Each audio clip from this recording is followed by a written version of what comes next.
Welcome back, everyone, to the sessions on multilateralism.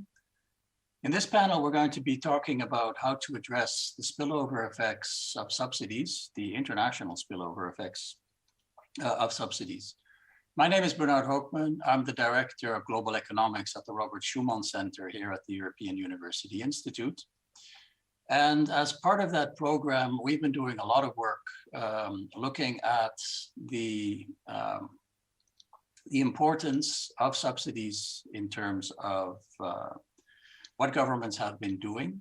But we've also been focusing in particular on thinking about how to actually deal with these problems. So for those of you who have access to the program for this panel, there is a link at the bottom of our particular session, which gives you some access to papers that have been written on this at the EUI or part of EUI projects, one of which is a Horizon 2020 research project, which deals with European external policy. And clearly this is one dimension of the challenges that confronts the EU, but we're very much going to focus on kind of a global perspective. So we have speakers who are going to represent the European perspective, the international development perspective, and kind of the multilateral agenda. So we have three excellent panelists. And before I introduce them, I'll just briefly give you some data, some background, if you could post the slide. And what you can see here is essentially a snapshot of data that has been taken from the Global Trade Alert, which is an initiative that is managed by Simon Evenett, who is with us today. And essentially what it shows you is that there's been a real kind of serious increase in terms of the number of subsidies that have been imposed by countries around the world. And what it shows you is that a lot of that action, if you will, is due to things that are being done by the European Union and by other countries in the world, in addition to China. So a lot of the debate here is about China. It's really about Chinese subsidies. It's about state-owned enterprise behavior, Chinese companies, but it's really a global phenomenon. So I think that's one of the things I want to put on the table as background. And another thing that comes out of the data, which I think we can also discuss as part of this panel, is a lot of it has to do with measures. And again, these are very complex. There's lots of heterogeneity in these measures. But one common element they have is that they support exports, right? So a lot of the subsidies, of course, are dealing with domestic types of policy objectives, but a lot of them are also either explicitly or implicitly geared towards supporting exports. So in total, around 74% of trade is affected by these types of subsidy instruments, which is one of the kind of data points that is motivating this panel. This is something that actually matters a lot for the global trading system for international competition. And the slide, please. So to discuss issues around this topic, we have three excellent panelists. One is Simon Evenett, whom I've already mentioned, who is a professor of international trade and development at the University of St. Gallen in Switzerland, and he's the founder of the Global Trade Alert initiative, which actually tracks what governments are doing on the trade policy front more broadly, not just subsidies, but the whole trade policy agenda.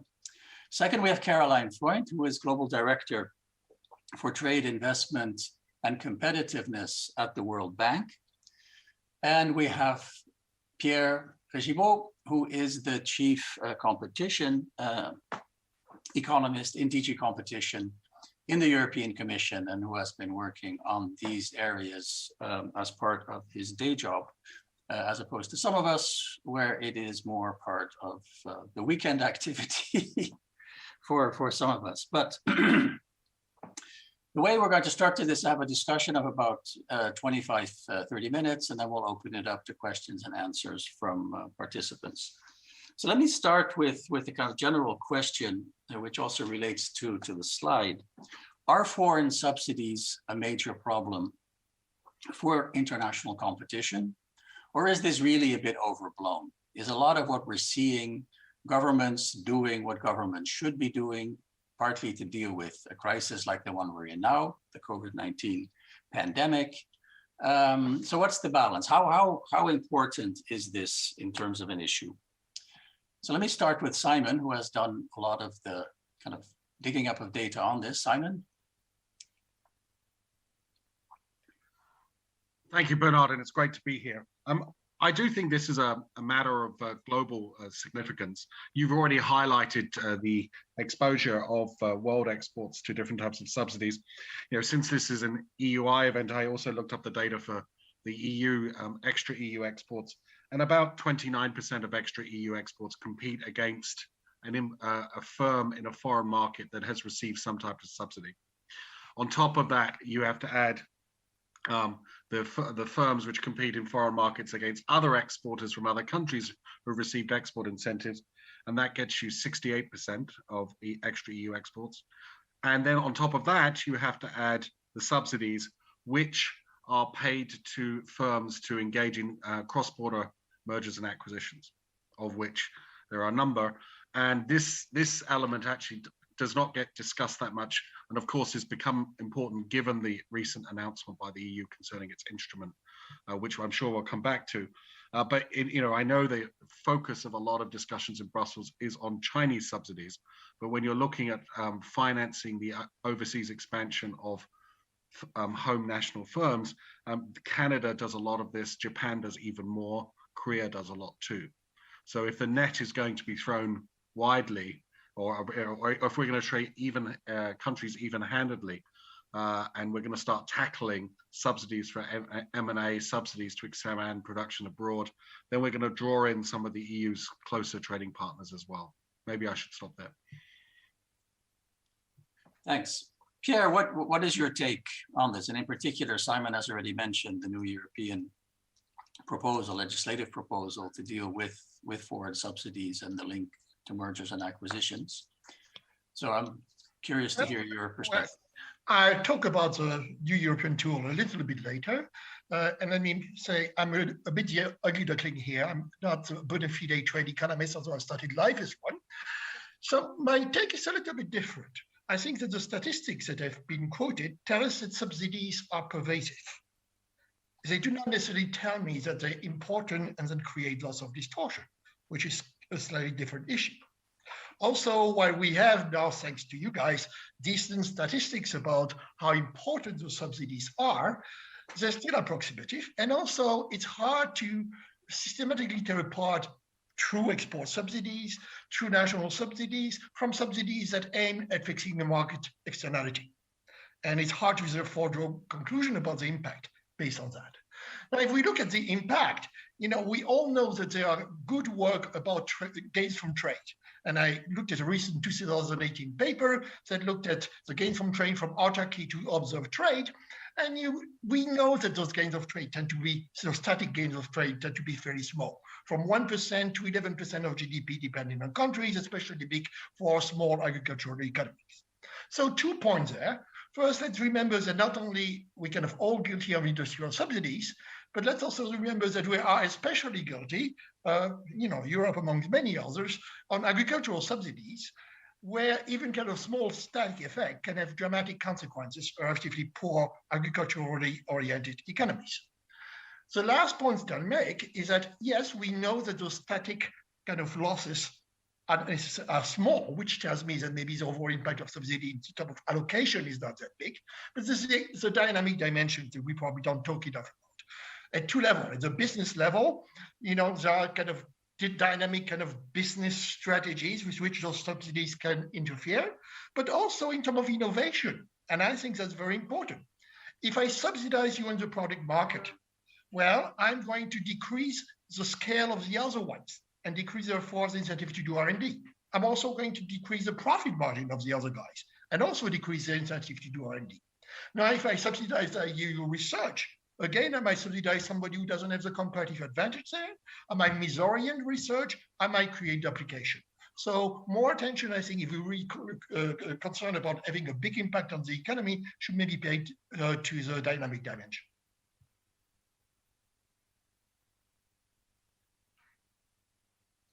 Thanks a lot for bringing the economic perspective in, which I think is very important. And I think it's extremely important also in terms of trying to figure out what the balance of these effects are. And they can be good, they can be bad. Like you say, subsidies are partly intended to fix market failures. So therefore, that is something that really needs to be taken into account. And also the point I think that I'll also ask Caroline to reflect on is some subsidies matter a lot more for particular sectors and for particular countries than others. So I think, Caroline, what would be your take on this question of how much of a problem is it, in particular from the perspective of developing countries or firms in developing countries? I mean, given that you're working on this from the World Bank perspective, is this something that really should be given more attention?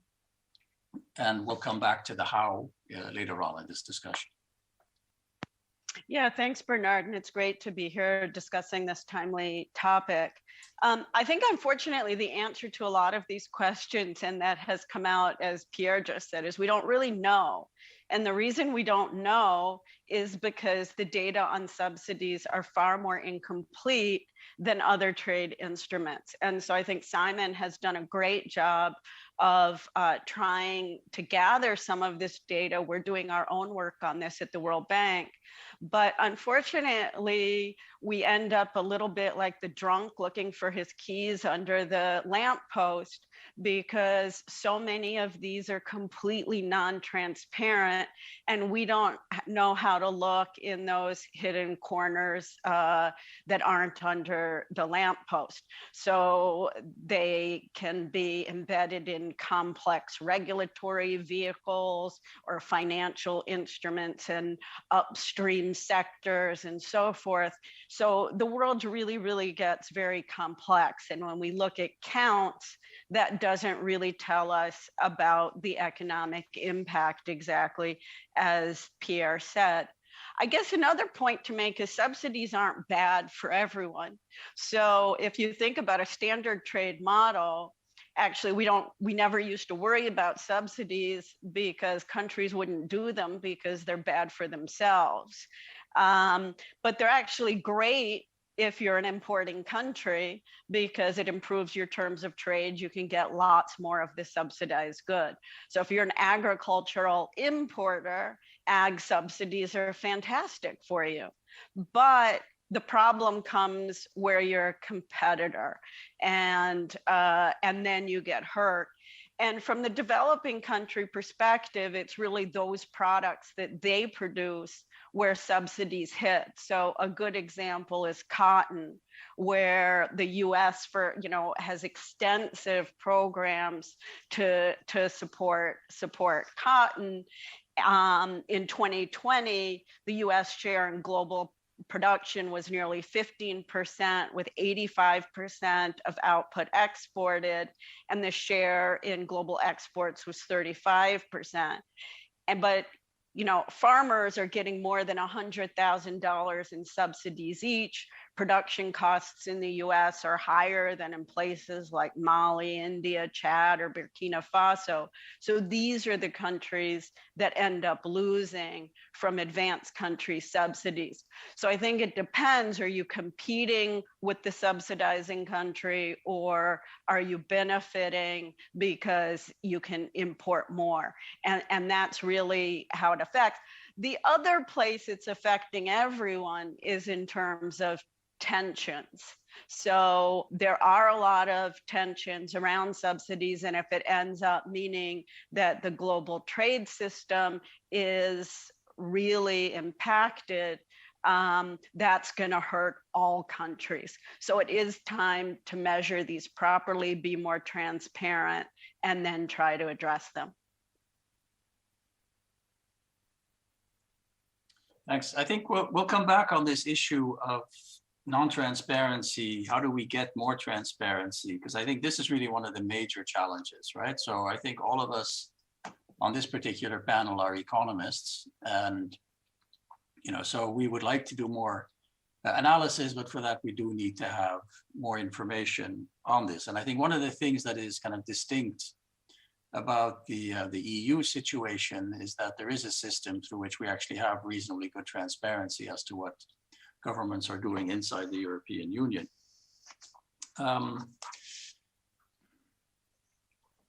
Let me turn the discussion to kind of, on the one hand, what do we do, right? So And there's two dimensions to this. So aside from the transparency question, which feel free to chip in on in terms of how we improve that particular situation, there's also the question of, if you divide this up, so in terms of what you were talking about, Caroline, where we have subsidies that are really affecting farmers, let's say in Burkina Faso. So it really is an issue of, it's an international dimension of this, as opposed to the domestic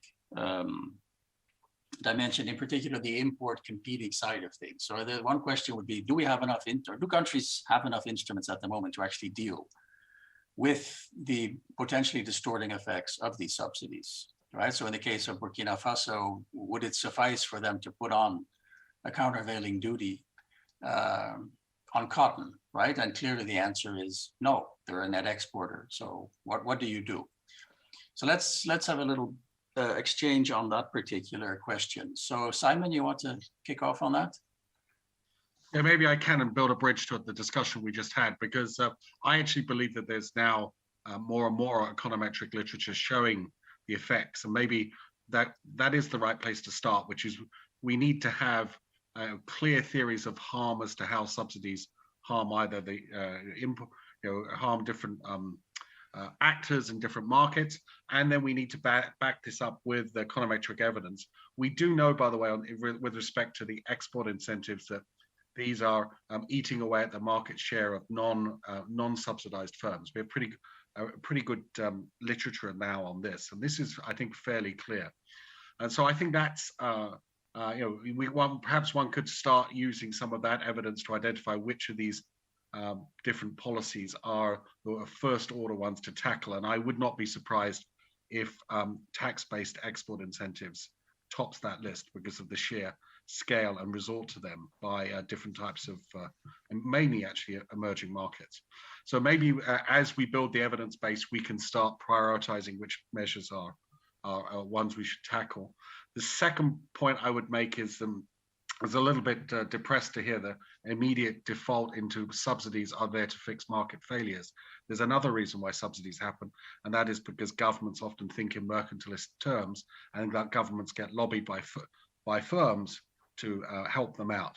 And sometimes I struggle to see where the market failure is. For example, when the Nordic Development Bank in 2018 decided to finance an M&A by a Danish firm to the tune of 500 million krone, and the acquisitions were a French and an Italian company, I don't really see what the market failure is there. And I'm surprised actually that this type of transaction goes through. So maybe there's a certain amount of, maybe transparency will highlight some of the practices that we're seeing where there is essentially export mercantilism or exports or support for own firms abroad. And maybe we should target those directly where there's no apparent market failure. So I perhaps then I'm putting on the table two criteria. One, which is obviously we want to target subsidies which have the biggest effects, but also the absence of any market failure rationale should also be a trigger for action as well. And that's where we should go. Now, I think, Bernard, you really wanted me to talk about which instruments to use, right? And I think in the case of the EU, we do have a fairly elaborate state aid regime. But I think what we need to be doing in the EU is asking some hard questions about the exceptions, where the times when essentially state aid subsidy rules are not applied, because that list of exceptions seems to get longer and longer. Maybe we'll come back to transparency later, Bernard, because I've been doing a lot of talking to private sector practitioners, lawyers, about the EU state aid regime, and people are a bit worried that this is no longer as transparent as it used to be. Okay, thanks. So Pierre, the EU has been mentioned a couple of times, so yes, well, feel free to respond. I really have a rather different perspective from Simon. First of all, I never said that externality was the main reason why we observe subsidies. I said you observe subsidies for a bunch of reasons, and if we cannot ventilate between the good and the bad reasons, and having worked on the political economy of trade, I'm really aware of lobbying and those kind of stuff. But if you cannot ventilate, it's a little bit dicey to decide, whether overall subsidies are good or bad. And if you cannot identify different kinds, then you cannot target it through policy. In terms of state aid, we come back to this. I'm actually rather surprised that people are saying that we no longer apply state aid, and there are lots of exceptions. I'd like concrete exception to be mentioned, because my experience is that people who talk about exception usually are just not familiar with what the state aid laws are. And in terms of transparency, for example, the temporary framework that was written for the COVID crisis seems to me to be actually really very, very, very transparent. Our decisions are published. In some decisions, we have a duty to conduct ex post studies. Tell me other application of public policy where there's as much transparency. So I'm a little bit in disagreement with the perceptions there, and I'm quite willing to explain. Now, it's true that we have quite a few tools at our disposal in the EU, the traditional trade tools, countervailing, the procedures of anti-dumping. We also have the screening of direct foreign investment. But as you know, we felt that we had kind of a gap that had to do with subsidies for activities by foreign firms that are not trade activities happening within kind of the EU. And that's where the new legislative proposal comes, and I'll talk about it as part of a third question. But let me just say two more things. What are really the problems that we get into enforcing those tools? One clearly is information.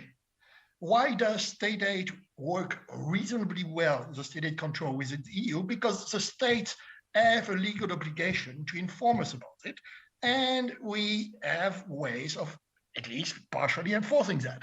Enforcing that in an international context is a bit harder. And then the second problem is what I would call, like Sartre, l'enfer c'est les autres. Hell are other people.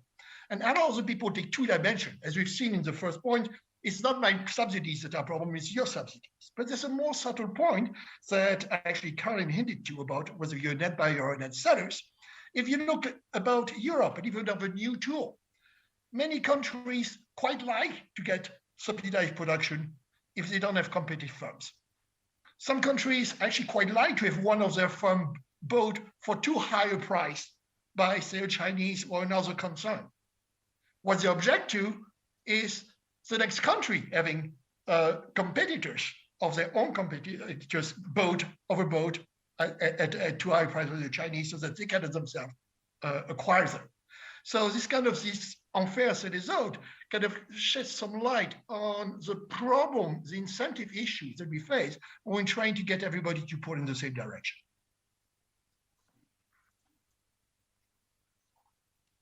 So we'll come back to that later on in the discussion, because it really does point to, how do you actually increase the effectiveness of international cooperation to actually address these types of questions, including the really important point you mentioned, Pierre, with respect to, okay, the economic effects often are unclear. So how do we actually improve the clarity of what is going on, and how can we do a better job at prioritizing what we should be looking at collectively, which is something that I don't think has been done at the moment. It's very much, like you said, it is driven often by interests of particular firms and industries, as opposed to taking a perspective, which is what actually matters most for the country, for the economy, and in particular from a dynamic perspective, which I think we can also come back to. Caroline, you want to come in on this? Maybe just to say that I think we really need to think about all the different approaches we can take. So the first being transparency that we've already talked about, because if we can't measure it, we can't really address it. And so countries need to do a better job of being transparent in terms of what we're doing. And I think one of the reasons that the Global Trade Alert and similarly work that we've done ends up coming out with US US and Europe looking very similar to China is because it's a lot harder to see what's happening in China on this particular topic. Other countries, of course, as well. So the first is around transparency. And then I think using both the types of tools that have been well developed around export subsidies at the WTO or around agriculture, where at least we know and have an idea of what's happening and how much countries are spending. And then finally, thinking about competitive neutrality and in doing the best to ensure that they're less distortive. Coming from the US, where we see lots of sweeteners thrown on new investment across different parts of the country, I think the EU state aid rules are actually quite effective. And it would be good to think about how to extend them more broadly and multilaterally. But I think we really need to think about all approaches and first really do much better about measuring, and as Simon said, better estimations of the economic effects. So let's continue then on that particular topic. So, I mean, so the big question then is, how do you actually do this, right? So you mentioned at the World Bank, there's ongoing work on kind of mapping subsidies. So presumably that implies, you have to start by actually defining what you're looking for and looking at, right? So a lot of this, like you said, is non-transparent. So how do you define the universe of what is, of interest? I mean, that's a first cut. So clearly we have legal rules, which we'll come back to, but I mean, just in terms of trying to identify what is going on in countries, I mean, how do you go about doing that? Well, I think we need to think about how to incentivize, and this is where some sort of WTO agreement on what to notify would be useful. The way we've gone about it, but this is going back to looking where the light is shining, is using things like countervailing duties, because these are the subsidies that countries are complaining about, so therefore they must be problematic. So looking at countervailing duty investigations around the world, looking at the different types of reports that countries produce on other countries' practices. The US and EU have extensive ones, looking at the WTO trade reviews. But I think the problem with all of these is it's from the outside in. And ideally, we would want countries to report. And I guess what makes it so difficult is that industries operate differently and countries operate differently. So they come through different financing tools, and then in different industries, they work in different ways. So that's why, agriculture was addressed in one phase. Now there's the excellent work around fishery subsidies. So we may have to go industry by industry and think about what the main tools are in those industries. But we need to start somewhere.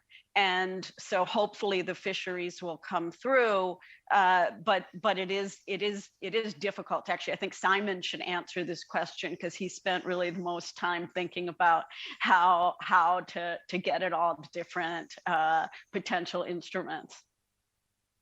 Yeah, I think we should all collectively answer that question, because I think part of the problem is if you want to identify what matters, I think we need more kind of economic analysis and economically informed input into guiding what we would like governments to actually report, but also what we would like people like Simon and initiatives like Simon's to focus on, right? And so just one other thing is we've also been looking at SOEs and trying to develop a landscape of what they look like in different countries, because when you see extensive SOE presence in commercial sectors, that's something to worry about, or extensive SOE presence in global competition. Like the 4 largest construction companies in the world are Chinese. So that's great if you're planning to build a bridge and you don't have a construction company, you probably can get it done cheaper by bringing them in. It's not so good if you're competing against them.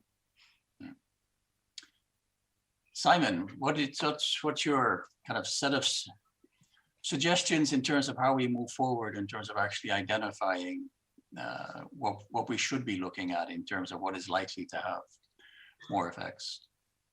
So I think the starting point is to have a definition of what you think constitutes some type of state aid. And here, there's a selective receipt of some type of advantage from a public body, I think is probably a good place to start. Then I think you want to try and collect as much information on anything that falls within that remit, and then start filtering out stuff where the justification is apparently a market failure or some other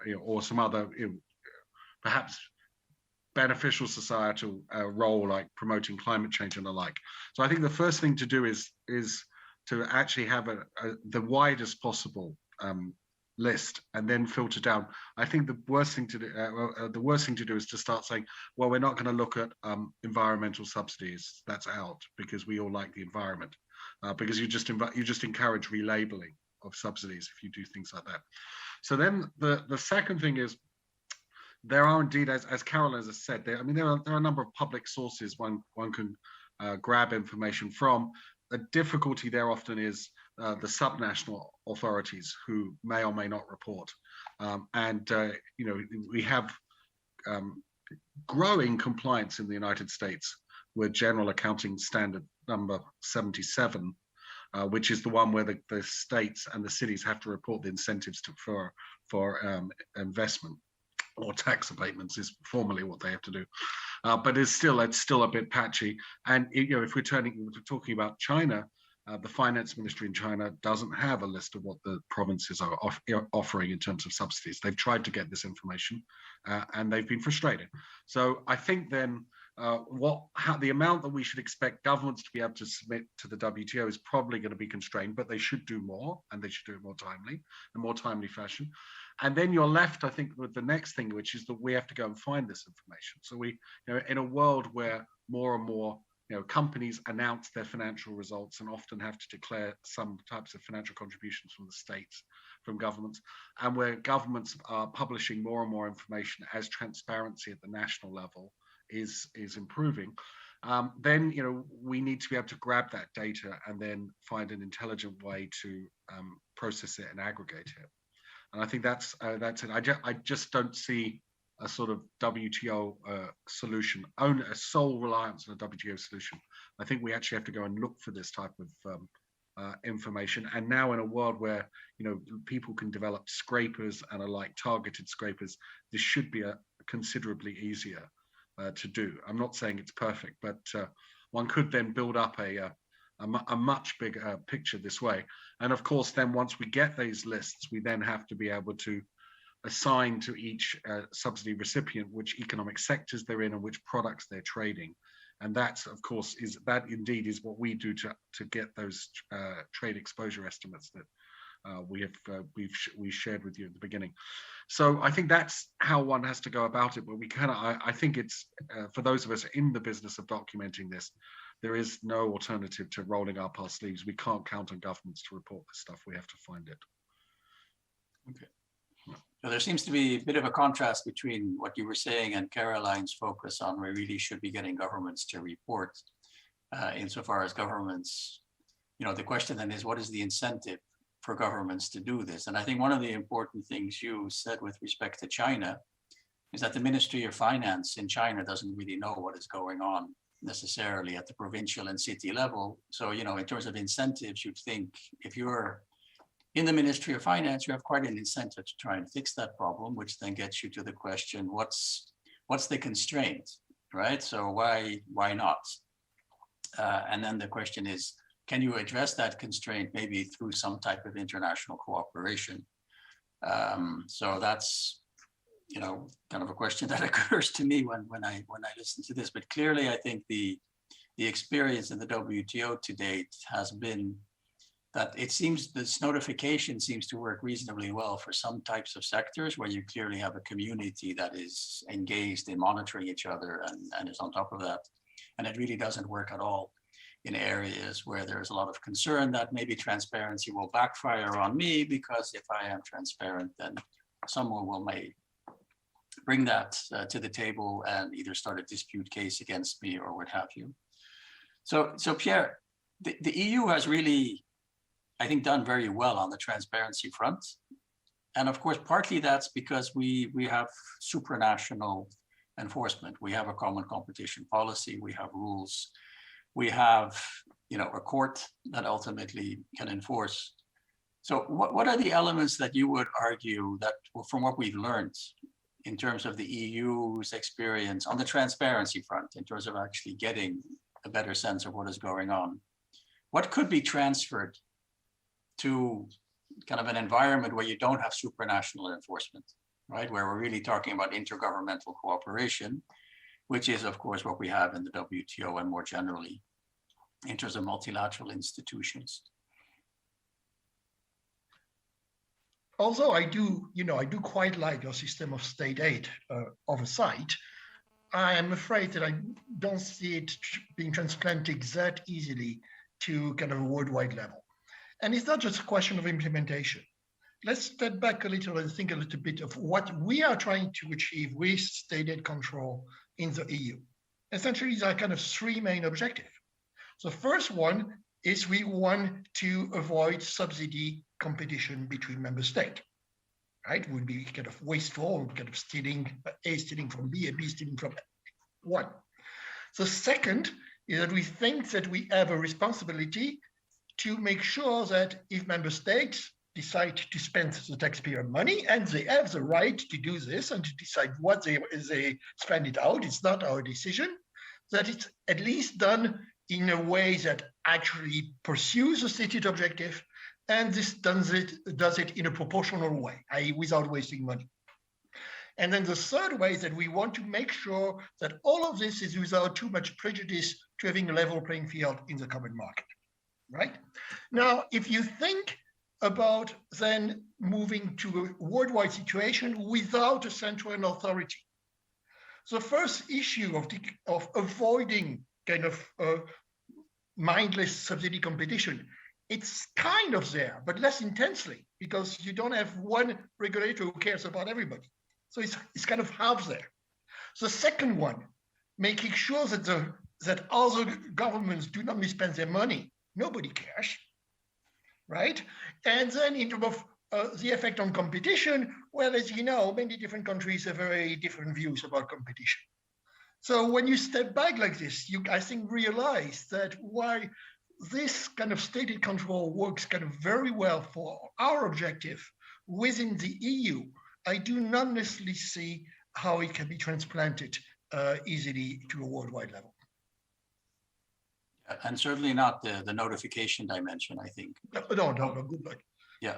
But we sometimes even struggle with this within the EU. So. I actually disagree, because I think the first one is in some sense even stronger, the subsidy competition at a multilateral level, that yeah, you address it within the EU so that Bulgaria doesn't steal from Romania, but you may, but then you can have all the countries outside the EU stealing from the EU, because the EU is now left out of that competition, that subsidies can only be addressed in some sense at the multilateral level. And because countries aren't addressing them, then capital ends up getting the full rents. So they just pick 5 countries they like that are willing to throw in sweeteners, and then they let them duke it out and go to the one which has the right wages, has the right infrastructure, but gives the biggest sweeteners. And that's now what we're starting to see. And really the way to address that has to be multilateral, or the EU's just taking itself out of the game, except for investment that's focused on the EU market. Let me just clarify. I agree with you that if anything, on one dimension, the problem is worse worldwide than within the EU, if only because there's more heterogeneity worldwide. That's not what I meant. Is that in the EU, it's still enforced by a central authority. And I, as a central authority, I care both I about agree with Bulgaria. that point. It was only the first point Okay, that fine, I was taking, trying to make it more exciting here. Good, thank you. Thank you for that. So we have 10 minutes left. So let's turn to kind of what to do.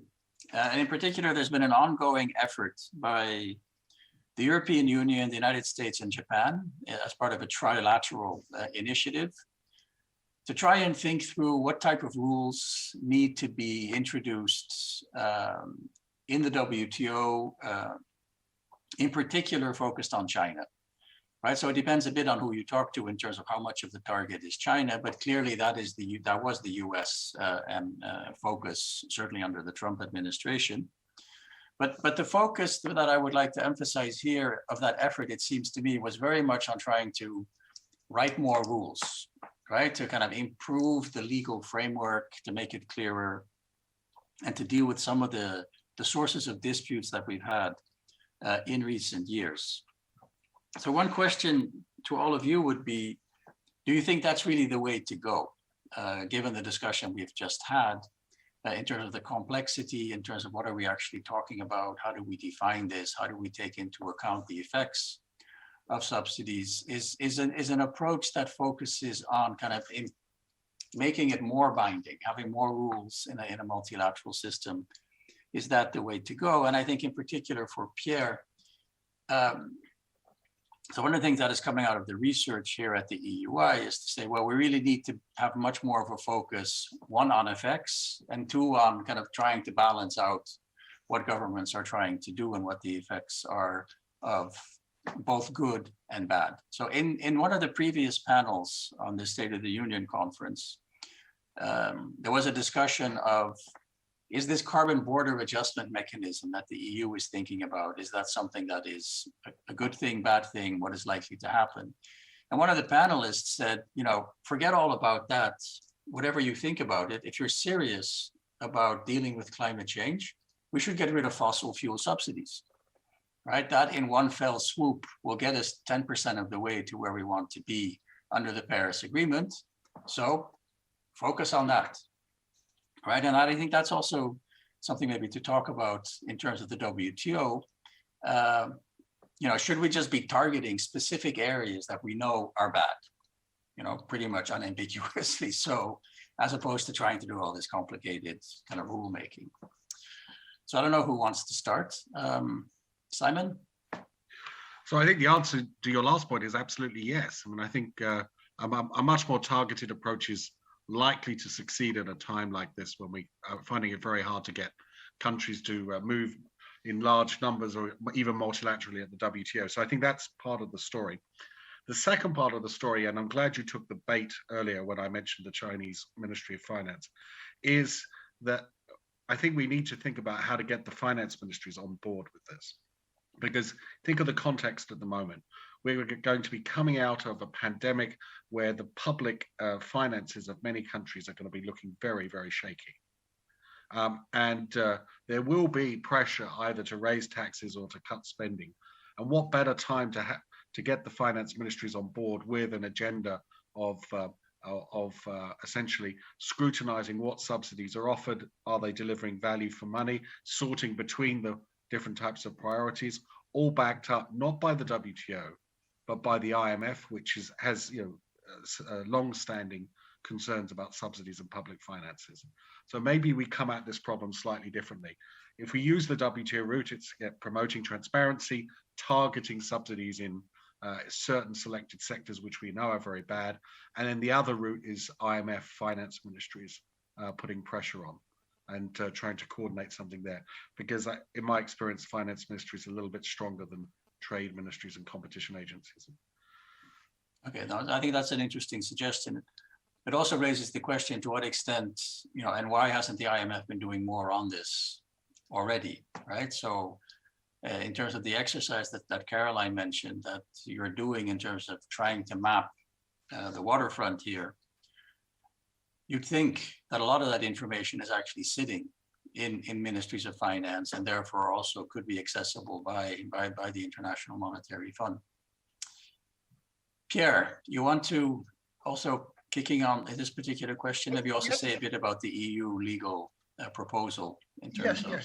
Yes, very briefly, I think that it's a very good idea to go for simple and to go for the low-hanging fruits to start with. For example, stop subsidy to fossil fuel. Actually, you can go farther than that. And that's something that we're already doing in Europe. It's not only stop subsidies for fossil fuel, but give them subsidies so that they close earlier than planned, right? And this is, we look at the incentive, and now this is done under state aid. So go for the sectors where you think things are really bad, and you can pick up a few important low-hanging fruit. That's good because it already has a major effect, and also because it establishes a tradition of success, of being able to kind of manage something. Now, in terms of what we've done in the EU, of course, there's this kind of new legislative proposal, right?